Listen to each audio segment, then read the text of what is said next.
नमस्कार मेरे प्यारे विद्यार्थियों। तो आज हम लोग अपने इंडियन ज्योग्राफी के इस सीरीज में आज हम लोग सबसे इम्पॉर्टेंट टॉपिक को डिस्कस करेंगे और वो है आपका इंडियन ट्रांसपोर्टेशन सिस्टम। यानी कि अब आज हम लोग परिवहन को आज हम लोग देखेंगे। हालांकि सबसे पहले शुरुआत हम लोग परिवहन के साधन से करेंगे, है ना, क्योंकि परिवहन के भी कई साधन होते हैं, ये ध्यान रखिएगा। और आइए आज हम लोग परिवहन के साधन से शुरू करेंगे अपनी क्लास को।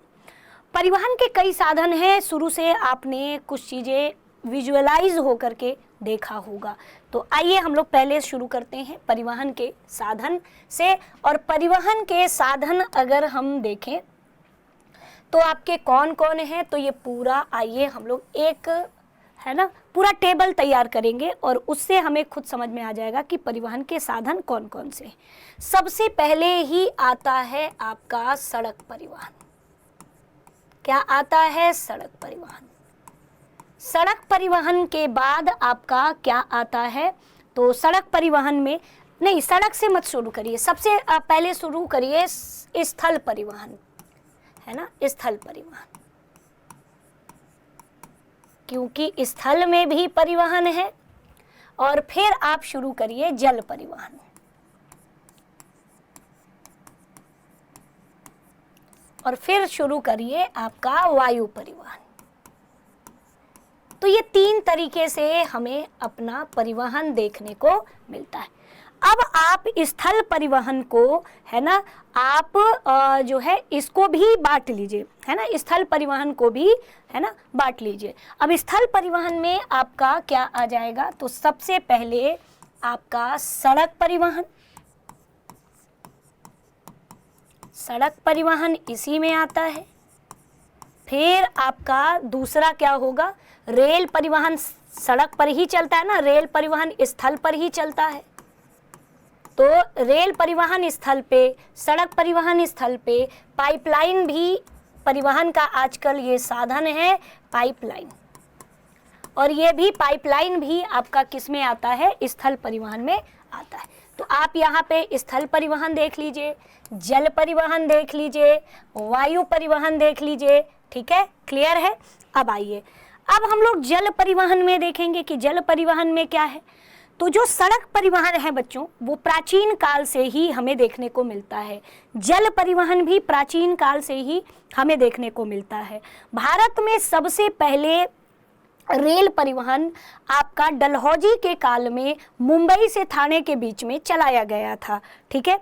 अब सबसे सस्ता परिवहन का अगर कोई साधन होता है तो वो आपका जल परिवहन होगा। सबसे महंगा आपका परिवहन का जो साधन होता है वो वायु परिवहन होता है, ठीक है। अब देखो, जल परिवहन में दो साधन आपको देखने को मिलते हैं।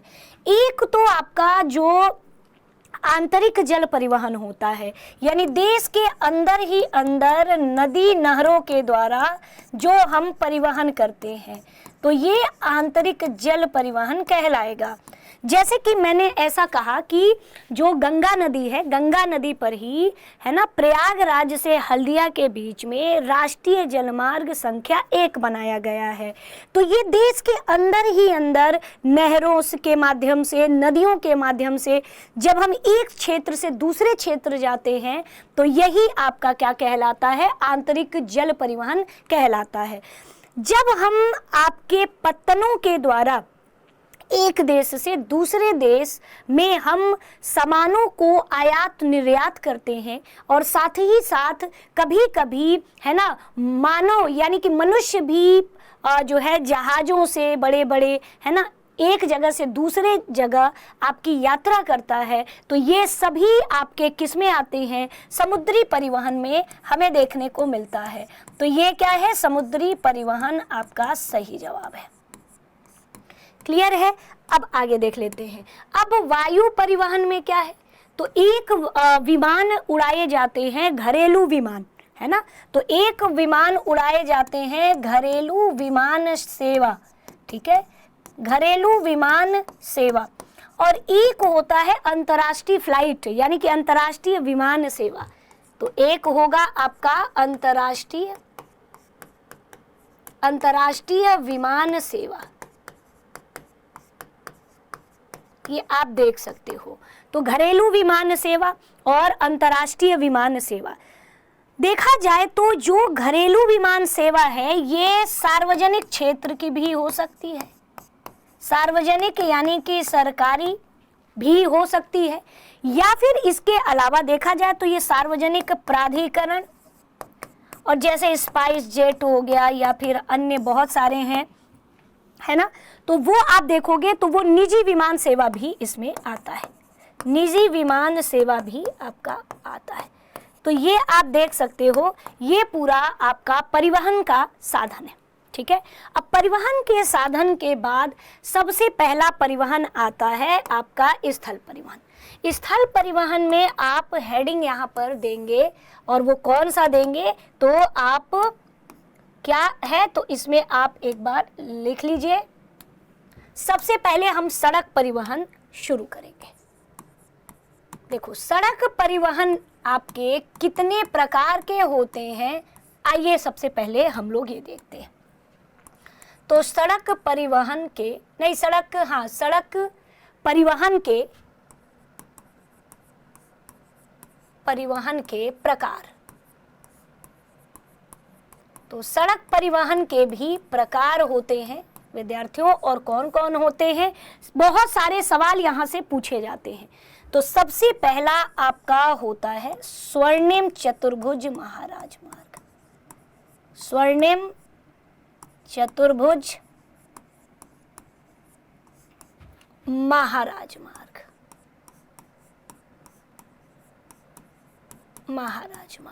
ठीक है। फिर दूसरा आपका आता है राष्ट्रीय राजमार्ग, नेशनल हाईवे कहते हैं, नेशनल हाईवे कहा जाता है।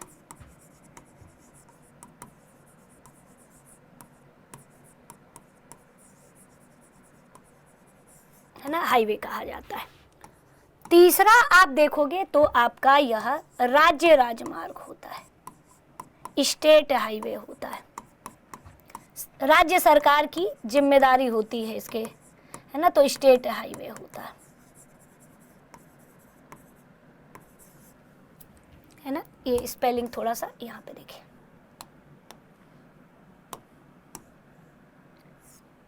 हाईवेज, ठीक है। और फिर फोर्थ होता है जिला राजमार्ग होता है। फिर पांचवा होता है ग्रामीण सड़क होता है, और छठवां होता है सीमांत सड़क होता है, सीमांत सड़क होता है। अब इसी में हम लोग सबसे पहले यहाँ पे हेडिंग आप दोगे स्वर्णिम चतुर्भुज महा, अब यहाँ जगह है तो हम लोग यही थोड़ा सा पढ़ लेते हैं।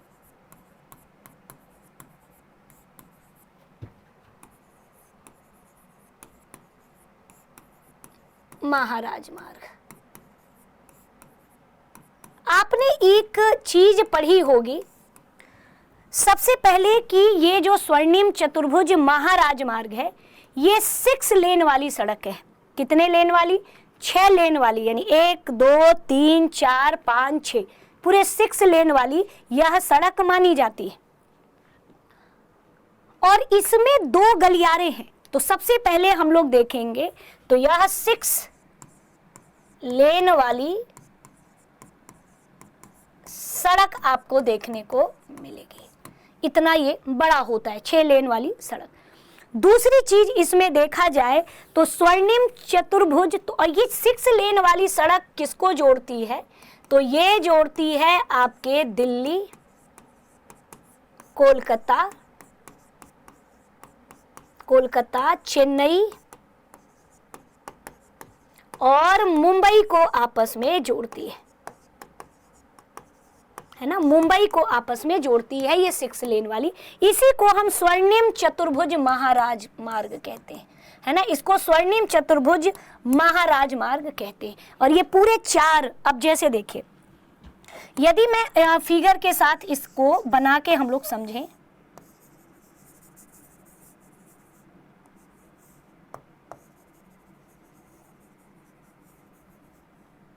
चलिए ये आप देख सकते हो, यहां से शुरू किया हमने दिल्ली से,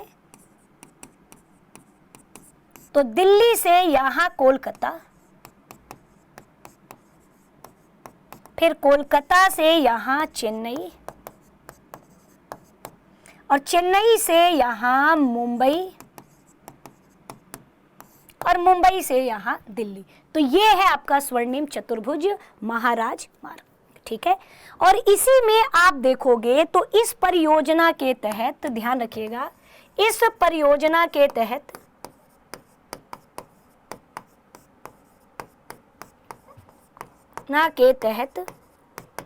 दो गलियारे प्रस्तावित हैं, दो गलियारा प्रस्तावित है। और वो कौन है? तो एक है पहला उत्तर दक्षिण गलियारा, उत्तर दक्षिण गलियारा, और उत्तर दक्षिण गलियारा क्या है अभी हम लोग डायग्राम से समझेंगे। और दूसरा है आपका पूर्व पश्चिम गलियारा या पूर्व पश्चिम गलियारा, है ना, गलियारा। तो पहला है आपका उत्तर दक्षिण गलियारा और पूर्व पश्चिम गलियारा। अब देखो उत्तर दक्षिण गलियारे में कौन कौन हमें देखने को मिलेगा, आइए थोड़ा देख लेते हैं।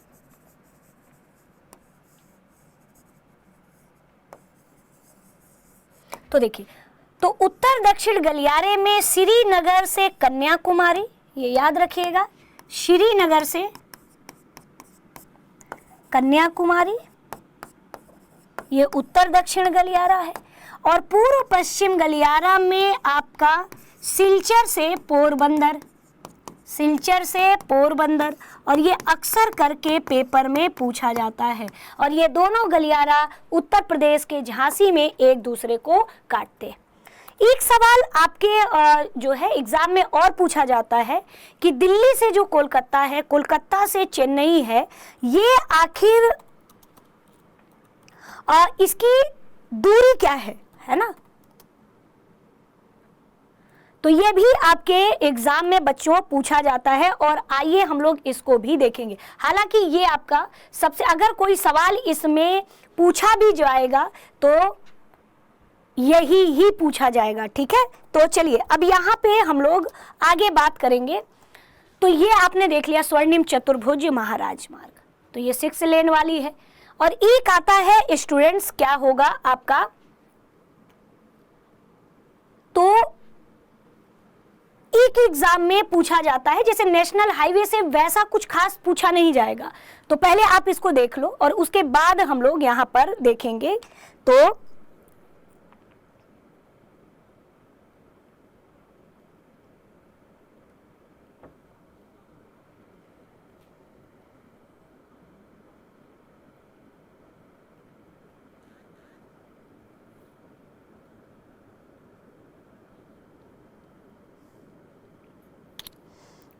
चलिए, तो कभी कभी एग्जाम में एक सवाल बहुत पूछा जाता है, जैसे हमने ये देखा, यहां पे मैं छोटे में बता देती हूं, ये दिल्ली है, यहां जगह नहीं है, रुक जाइए, इसको हम यहीं पे बता दें तो ज्यादा सही है। तो जैसे आप देखोगे तो दिल्ली से कोलकाता है, तो दिल्ली से कोलकाता को की दूरी कितनी है, हो सकता है कि एग्जाम में कभी पूछ दे। तो लगभग देखा जाए तो लगभग हम बता रहे हैं, हो सकता है कि ये डाटा अलग अलग हो सकता है, 1454 किलोमीटर हो सकता है। कोलकाता से चेन्नई के बीच में सबसे ज्यादा लंबाई होती है 1684 किलोमीटर। चेन्नई से अगर हम मुंबई में बात करें तो 1290 किलोमीटर लगभग हम बता रहे हैं, हो सकता है कि अलग अलग डेटा में अलग अलग आपका हो। और ये 1419 किलोमीटर हमें ये देखने को मिलता है मुंबई से दिल्ली। तो सबसे ज्यादा लंबाई आपकी कोलकाता से चेन्नई के बीच में, सबसे ज्यादा लंबाई आपकी कोलकाता से चेन्नई के बीच में है, ये ध्यान रखिएगा। अब हम लोग, तो स्वर्णिम चतुर्भुज महाराजमार्ग हो गया। अब उसके बाद आता है राष्ट्रीय राजमार्ग। राष्ट्रीय राजमार्ग में अगर हम देखें तो राष्ट्रीय राजमार्ग, अब यहाँ पे आइए थोड़ा सा देख लेते हैं, यही देख लेते हैं, ज़्यादा इतना क्या है। तो राष्ट्रीय राजमार्ग देश के दूरस्थ भागों को आपस में जोड़ता है और ये प्राथमिक सड़क के रूप में जाना जाता है। इसे हम क्या बोलते हैं? प्राथमिक सड़क के रूप में इसे जाना जाता है, इसे प्राथमिक सड़क कहते हैं। अनेक जो राष्ट्रीय मार्ग है बच्चों, ये पूरा उत्तर दक्षिण में ये फैला हुआ है, तो ये आप देख सकते हो। और राजमार्ग आप जानते हैं स्टूडेंट्स कि ये राज्यों की राजधानी को जिला मुख्यालय से जोड़ता है। तो ये राज्यों की राजधानी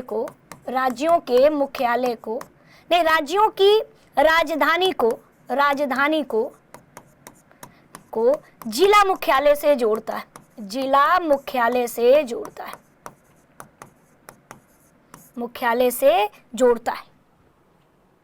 राजधानी को जिला मुख्यालय से जोड़ता है। अब ये आप देख सकते हो। अब उसके बाद आता है ग्रामीण सड़क। तो ये ग्रामीण एक गांव को दूसरे गांव से जोड़ने का काम करता है और ग्रामीण सड़क में प्रधानमंत्री ग्रामीण सड़क योजना से इसको काफी बल मिला है। तो प्रधानमंत्री ग्रामीण सड़क योजना से इसको काफी बल मिला है। किसे? तो आपके ग्रामीण सड़क को। तो ये आप देख लीजिएगा। अब हम लोग मेन पढ़ेंगे सीमांत सड़क। सीमांत सड़क से बहुत सारे सवाल एग्जाम में पूछे जाते हैं और आइए हम लोग इस पर बात करते हैं। सीमांत सड़क स्टूडेंट्स यहाँ से बहुत सारे इंपॉर्टेंट है, आइए हम लोग इस पर बात करेंगे। सीमांत सड़क जो कि अंतर्राष्ट्रीय सीमावर्ती क्षेत्र है, वहाँ पे सीमांत सड़क बनाया जाता है। जैसे सीमांत सड़क अगर देखा जाए तो भारत पाकिस्तान, भारत का मान के चलो म्यांमार, भारत का चाइना के साथ जो बाउंड्री एरिया है, तो कहा जा सकता है कि अगर सीमांत सड़क उसके रख रखाव की जो जिम्मेदारी है वो बॉर्डर रोड ऑर्गेनाइजेशन के पास है। किसके पास है? यानी कि सीमांत सड़क संगठन के पास है ना, सीमा सड़क संगठन। तो यानी कि अब आइए हम लोग इस पर बात करते हैं कि आखिर ये बीआरओ, इसको हम देखा जाए तो इसको हम हिंदी में बीआरओ के नाम से जानते हैं शॉर्टकट में। अगर हम इस पर बात करें तो इसको आप लिख लो। इसी में हम लोग एक कॉन्सेप्ट और पढ़ेंगे और वो कॉन्सेप्ट कौन है? तो आपने देखा होगा अटल टनल। आजकल हर एग्जाम में अटल टनल से सवाल पूछे जाते हैं। तो ये ध्यान रखिएगा बच्चों कि जो सीमांत सड़क के बनाने और रख रखाव की जिम्मेदारी, सीमांत सड़क को बनाने और रख रखाव की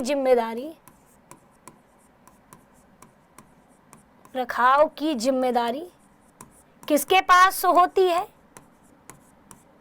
तो सीमा सड़क संगठन के पास, सीमा सड़क संगठन की होती है, बॉर्डर रोड ऑर्गेनाइजेशन की होती है। ठीक है, ये ध्यान रखिएगा। सीमा सड़क संगठन की स्थापना, सीमा सड़क, ये कई बार पेपर में पूछा गया है। संगठन की स्थापना सन 1960 में किया गया था। तो ये आप देख लीजिएगा। और सीमांत सड़क ये इधर जो आप मनाली के साइड चले जाओ, मतलब कुल मिलाकर के आप देखोगे तो ये वाले क्षेत्रों में सीमांत सड़क आपको है ना देखने को मिलेगा, बॉर्डर एरिया में देखने को मिलेगा। क्लियर है? यदि नहीं समझ में आया तो एक बार आप पूछ सकते हो, है ना। तो ये एक तरह से भारत सरकार प्राधिकरण के अधीन है। ये किसके अधीन है? भारत सरकार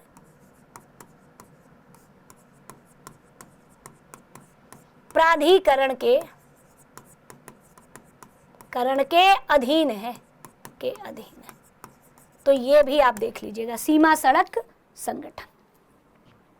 अब अक्सर सामरिक महत्व की सड़कों का विकास करना इसकी जिम्मेदारी है ना। सामरिक यानी रक्षा से संबंधित सामरिक महत्व वाली सड़कों के विकास करने का, सड़कों का विकास का है ना, विकास करने की जिम्मेदारी इसकी है, करने की जिम्मेदारी इसकी है।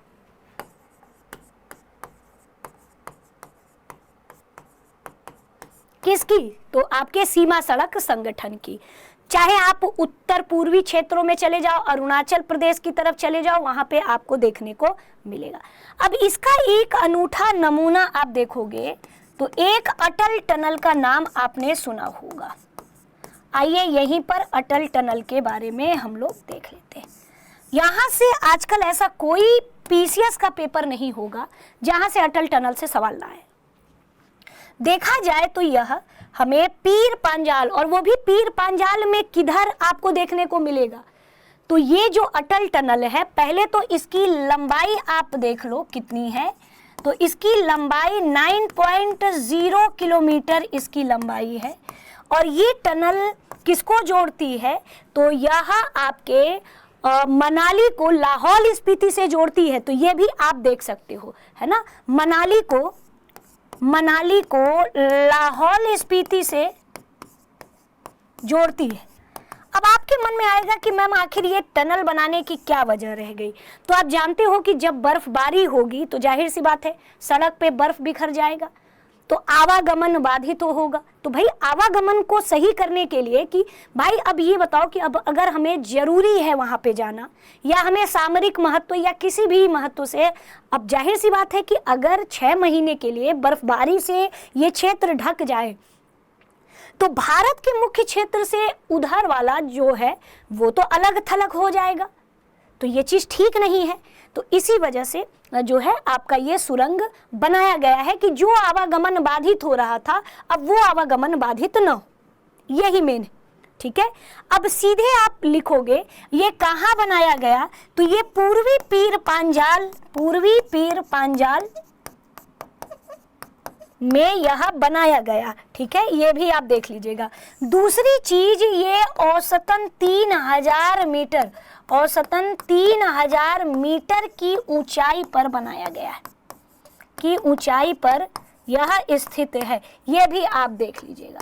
तो ये सब अटल टनल, और अटल टनल का निर्माण बीआरओ ने यानी कि बॉर्डर रोड ऑर्गेनाइजेशन के द्वारा इसका निर्माण किया गया था। ये भी एग्जाम में पूछा जा सकता है। तो समुद्र तल से औसतन अगर देखा जाए तो ऐसे देखो, समुद्र तल से ऐसे देखो, समुद्र तल से ऐसे लिखिए, लगभग 3000 मीटर की ऊंचाई पर ये आपको देखने को मिलेगा।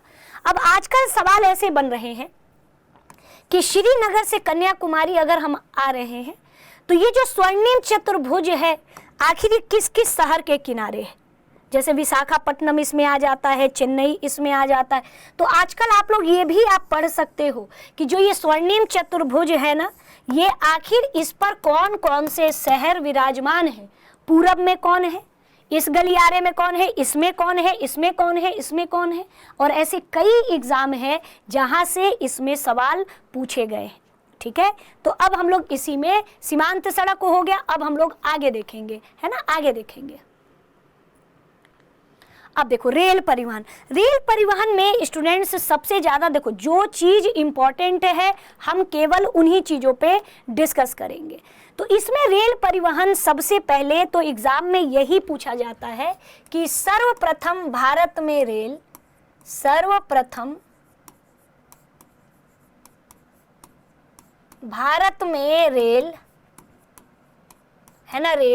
1853 ईस्वी में डलहौजी के काल में 34 किलोमीटर, है ना, डलहौजी के द्वारा 34 किलोमीटर की दूरी पर मुंबई से ठाणे के बीच में, ठाणे के मध्य ये चलाया गया था, है ना, लगभग 34 किलोमीटर ये चलाया गया था। ये ध्यान रखिएगा, इसमें ये नहीं पूछेगा। असल में सवाल ये पूछा जाता है कि कभी आपने गेज का नाम सुना है? कभी आपने गेज का नाम सुना है? गेज का मतलब एक तरह से लाइन बच्चों, क्या है? लाइन। तो देखो जैसे इसी में एक क्या होता है, रेल लाइन। जिसे हम गेज भी कहते हैं। अब देखो, ये जो रेल लाइन है स्टूडेंट्स, अक्सर सवाल यहाँ से बड़ा पूछा जाता है ना, बहुत पूछा जाता है। अब ये क्या है, थोड़ा सा आइए अच्छे तरीके से इसको थोड़ा पतला इसको कर लेते हैं। अब इसको देखो, इसमें एक होता है ब्रॉड गेज, पहला होता है ब्रॉड गेज। ब्रॉड गेज को हिंदी में बड़ी लाइन के नाम से जाना जाता है, और गेज का मतलब ही होता है दो पटरियों के बीच की दूरी, दो पटरियों के बीच की दूरी।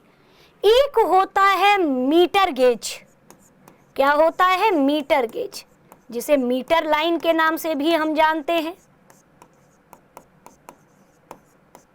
है ना। और एक होता है narrow gauge, narrow gauge, narrow gauge का मतलब होता है छोटी लाइन, छोटी लाइन। अब आइए, किसका कितना उसके बीच की दूरी होती है, सवाल दरअसल बनता ये है। तो मैंने कहा कि ये एक पटरी और ये दूसरी पटरी, और इन्हीं दो पटरियों के बीच में ही आपकी ट्रेन भागती है, यानी दौड़ती है या जाती।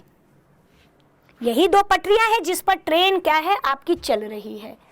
तो जब दो पटरियों के बीच की जो आपकी डिस्टेंस होता है वो आपकी कितनी होगी, तो यदि 1.670 मीटर होती है, 1.676 मीटर होती है, तो ये ब्रॉड गेज है। तो ब्रॉड गेज में दो पटरियों के बीच की जो दूरी यानी डिस्टेंस होता है, तो दो पटरी के मध्य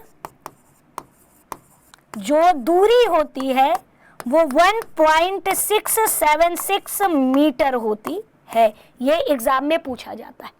और मीटर गेज में तो नाम ही मीटर दे दिया है, यानी कि इसमें दो पटरियों के बीच की दूरी और थोड़ी घट जाती है, और कितनी हो जाती है, 1 मीटर हो जाती है। कितनी हो जाती है, 1 मीटर। तो इसमें दो पटरी के बीच की दूरी, दो पटरी के बीच की दूरी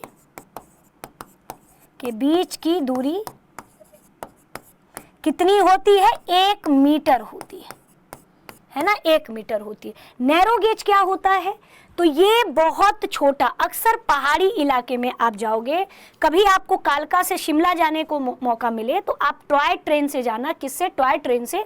तो वो टॉय ट्रेन क्या चलती है, तो जो है छोटी पटरियों पर चलती है, और इनके बीच की दूरी तो ये 2 होती है। एक थोड़ी और छोटी होती है, एकदम छोटी लाइन कहते हैं, और एक थोड़ी सी इससे बड़ी होती है, थोड़ी सी बड़ी होती है। तो 2 होती है नैरो गेज।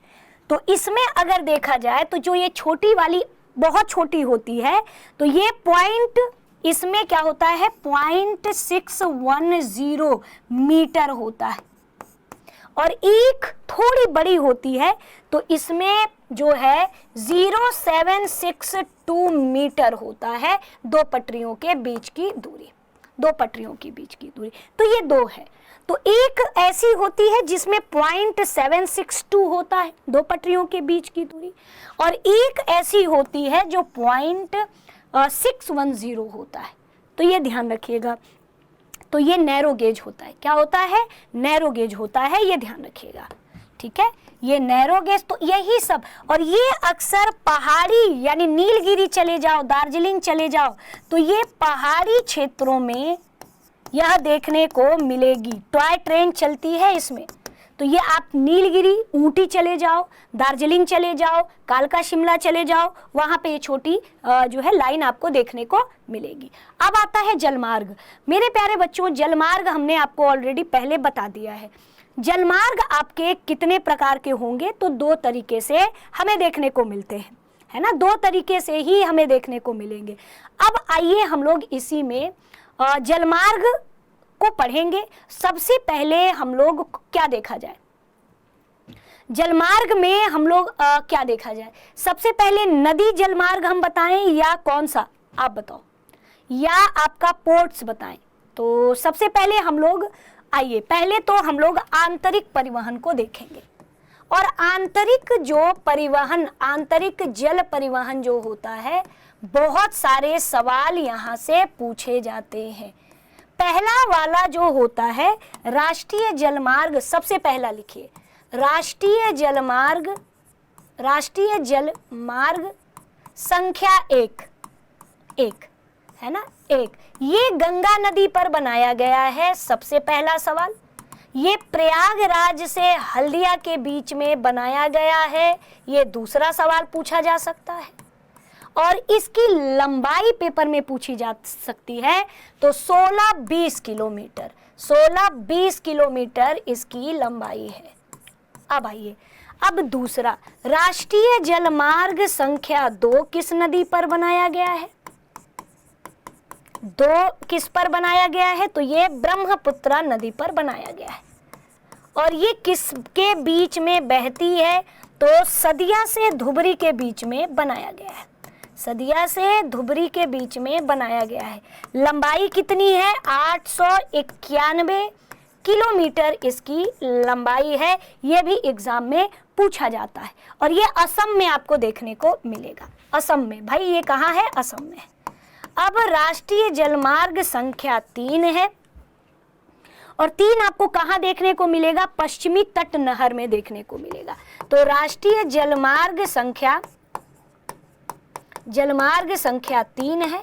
टोटल हम 10 लिखवाएंगे, है ना, 10 से ही आजकल सवाल बड़े पूछे जाते हैं। तो ये पश्चिमी तटीय नहर केरल के पास, पश्चिमी तटीय नहर केरल के पास आप जाओगे ना तो वहीं पर यह देखने को मिलता है।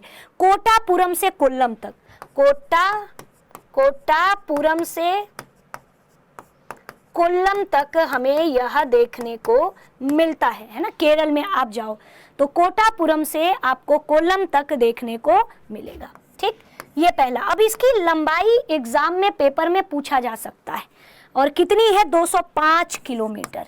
कितनी है? 205 किलोमीटर। तो हो सकता है कि सीरियल वाइज घटते क्रम में, बढ़ते क्रम में इस तरह से सवाल पूछे जाते हैं। अब चौथा जल मार्ग आपका कौन सा है? तो राष्ट्रीय जलमार्ग 4th। तो राष्ट्रीय जलमार्ग जो 4th है वो हमें कहाँ देखने को मिलेगा? तो आप जब जाओगे तो कृष्णा नदी के मुक्तियाला से विजयवाड़ा, तो कृष्णा नदी, सीधे मेन पॉइंट लिखिए ना, कृष्णा नदी। और हम पूरा आपको बता दे रहे हैं, कृष्णा नदी के मुक्तियाला से विजयवाड़ा तक के, है ना, मुक्तियाला से विजयवाड़ा खंड तक ये हमें देखने को मिलता है। और इसकी मेन लंबाई पेपर में पूछा जा सकता है, तो लंबाई इसकी कितनी है आप बताओ। चूंकि ये जो है ना, तो अब आप बताइए इसमें लंबाई कितनी है? तो इसमें कई आपके आते हैं, है ना, कई आपके आते हैं। आप इसमें पहले आप बताओ कि क्या है। तो इसमें आपका चौथा और आपका राष्ट्रीय जलमार्ग संख्या ये 4। चलो,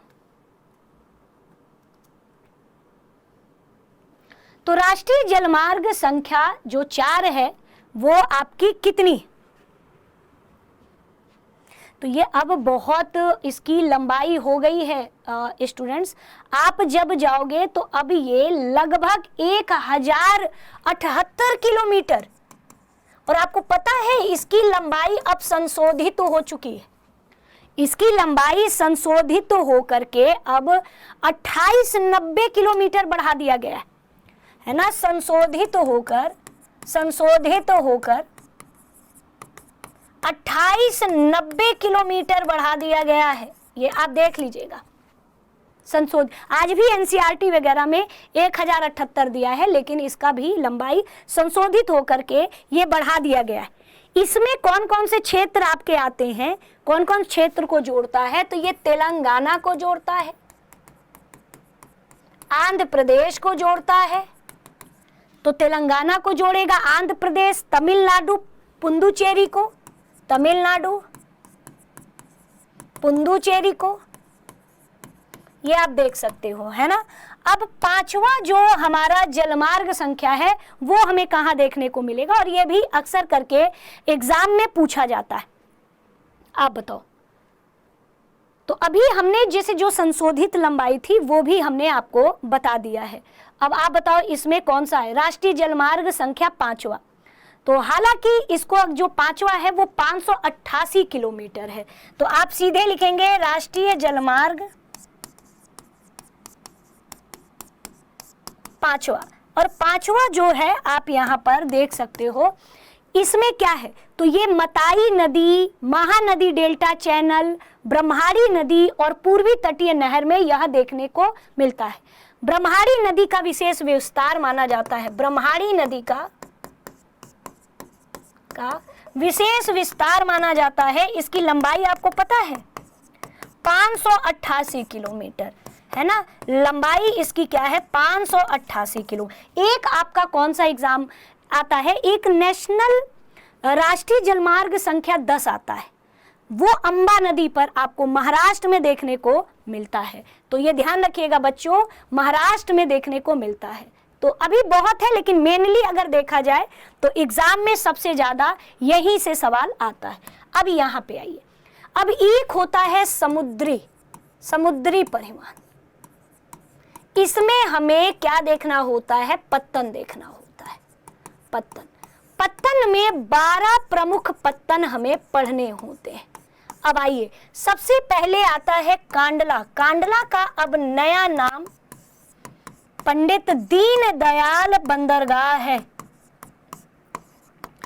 आजादी के बाद कराची पोर्ट की कमी को पूरा करने के लिए हमने यह आपको गुजरात में बनाया था, और ये ज्वारीय बंदरगाह है, और ये प्राकृतिक बंदरगाह है। क्या है, प्राकृतिक बंदरगाह। फिर मुंबई बंदरगाह महाराष्ट्र में है, और मुंबई बंदरगाह सबसे बड़ा प्राकृतिक बंदरगाह माना जाता है। ये प्राकृतिक बंदरगाह माना जाता है ना, बंदरगाह माना जाता है। ये भी आप देख लीजिएगा। फिर उसके बाद जवाहरलाल नेहरू बंदरगाह, ये मानव निर्मित बंदरगाह है ना, ये कृत्रिम बंदरगाह है, ये ध्यान रखिएगा। और ये सबसे बड़ा कंटेनर बंदरगाह माना जाता है, सबसे बड़ा कंटेनर बंदरगाह माना जाता है। और ये दोनों ही महाराष्ट्र में है। क्या है, ये दोनों महाराष्ट्र में है, और ये गुजरात में है। ये आप ध्यान से देखिएगा। और नीचे आए तो ये मार्मगोवा बंदरगाह है। मार्मगोवा नाम से ही देख सकते हो, मार्मगोवा बंदरगाह गोवा में स्थित है। जुआरी नदी के एश्चुरी के पास ये मार्मगोवा आपको देखने को मिलता है। एक न्यू मंगलोर है। न्यू मंगलोर आपका कर्नाटक में है बच्चों। कहाँ पे है, कर्नाटक में है। फिर सबसे अंत में केरल में आती है कोची बंदरगाह, जिसे हम अरब सागर की रानी के नाम से जाना जाता है। फिर एक आता है आपका कोलकाता और हल्दिया। तो कोलकाता बंदरगाह नदी बंदरगाह है बच्चों, है ना। इसका नाम अब आपका श्यामा प्रसाद मुखर्जी बंदरगाह है। फिर ये हल्दिया और कोलकाता दोनों ही आपका पश्चिम बंगाल में है। फिर पाराद्वीप है। पाराद्वीप आपको कहाँ देखने को मिलेगा, ओडिशा में देखने को मिलेगा। फिर आपका यहीं पर विशाखापत्तनम बंदरगाह है। विशाखापत्तनम बंदरगाह भारत का सबसे गहरा बंदरगाह माना जाता है, आंध्र प्रदेश में है ना। सबसे गहरा और स्थल से घिरा हुआ आपका क्या है, तो आपका ये विजयग, जो कि विशाखापत्तनम बंदरगाह के नाम से जाना जाता है। उसके नीचे काकीनाडा है बंदरगाह। काकीनाडा भी आपका कहाँ पर देखने को मिलेगा, तो काकीनाडा भी आपको देखने को मिलेगा आंध्र प्रदेश में। फिर यहाँ पे एन्नोर बंदरगाह आपको देखने को मिलेगा, एन्नोर बंदरगाह। फिर उसके बाद यहाँ पे चेन्नई बंदरगाह हमें देखने को मिलेगा। चेन्नई बंदरगाह आपका ये कृत्रिम बंदरगाह है। फिर यहाँ पे सबसे अंत में तूतीकोरन बंदरगाह है, ये भी आप देख लीजिएगा। क्या है, तूतीकोरन बंदरगाह। तो यहाँ पे ये कुछ पत्तन हैं स्टूडेंट्स जो आपके पेपर में पूछा जाता है, ये ध्यान रखिएगा। तो अब तो ये एक तरीके से सबके कुछ ना कुछ नाम हैं, एग्जाम में यहाँ से सवाल पूछा जा सकता है। ठीक है, चलो, और यदि आपके मन में और कोई जो है तो आप पूछ सकते हो स्टूडेंट्स। अब कुछ नाम भी एग्जाम में स्टूडेंट्स पूछा जा सकता है। जैसे आप देखो, चेन्नई जो तुतीकोरन का नया नाम, तुतीकोरन को जानते हैं क्या कहते हैं? तो वीओ चिदंबरनार पोर्ट कहते हैं, तमिलनाडु में है, तमिलनाडु में है, ये ध्यान रखिएगा। और जो एन्नोर बंदरगाह है इसको कामराजर पोर्ट के नाम से जाना जाता है। किस नाम से? तो आपका कामराजर पोर्ट के नाम से जाना जाता है। तो ये आप देख लीजिएगा। ठीक है, तो ये पूरे पोर्ट थे। ठीक, तो आज इतना है स्टूडेंट्स, आज के लिए इतना ही। परिवहन में देखा जाए तो जैसे पाराद्वीप आपने देख लिया कि ये ओडिशा में है, ये कोलकाता और हल्दिया आपने देख लिया कि आपका कहाँ पे है, तो ये पश्चिम बंगाल में है। विशाखापत्तनम जो बंदरगाह है आपने देख लिया आंध्र प्रदेश में है। काकीनाडा देख लिया आंध्र प्रदेश में है। ये क्या है? कृष्णापत्तनम आपने देख लिया आंध्र प्रदेश में है। एनोर बंदरगाह जो है ये तमिलनाडु में है। फिर एनोर के नीचे चेन्नई है ना, चेन्नई है। फिर कराईकल है, फिर आपका तोतीकोरन। तो तोतीकोरन हो गया, एनोर हो गया, चेन्नई हो गया, ये सब तमिलनाडु में स्थित बंदरगाह है। ठीक है, यदि कभी कभी हो सकता है कि मछलीपत्तनम पूछ दे, है ना, मछलीपत्तनम पूछ दे कि मछलीपत्तनम आपका बंदरगाह कहाँ पे है, तो क्या बताएंगे? तो जो मछलीपत्तनम बंदरगाह है वो आंध्र प्रदेश में देखने को मिलेगा। तो ये पूरे बंदरगाह है, ये ध्यान रखिएगा। तो आज की क्लास यहीं पर हम एंड करते हैं, और हम लोग जब अगली क्लास में मिलेंगे तो अब हम लोग वर्ल्ड ज्योग्राफी के कंटेंट को लेकर के मिलेंगे। तो आज के लिए इतना ही। आपका तहे दिल से धन्यवाद। अब एग्जाम की तैयारी को और बेहतर करने के लिए हमारे चैनल को लाइक, शेयर और सब्सक्राइब करना ना भूलें।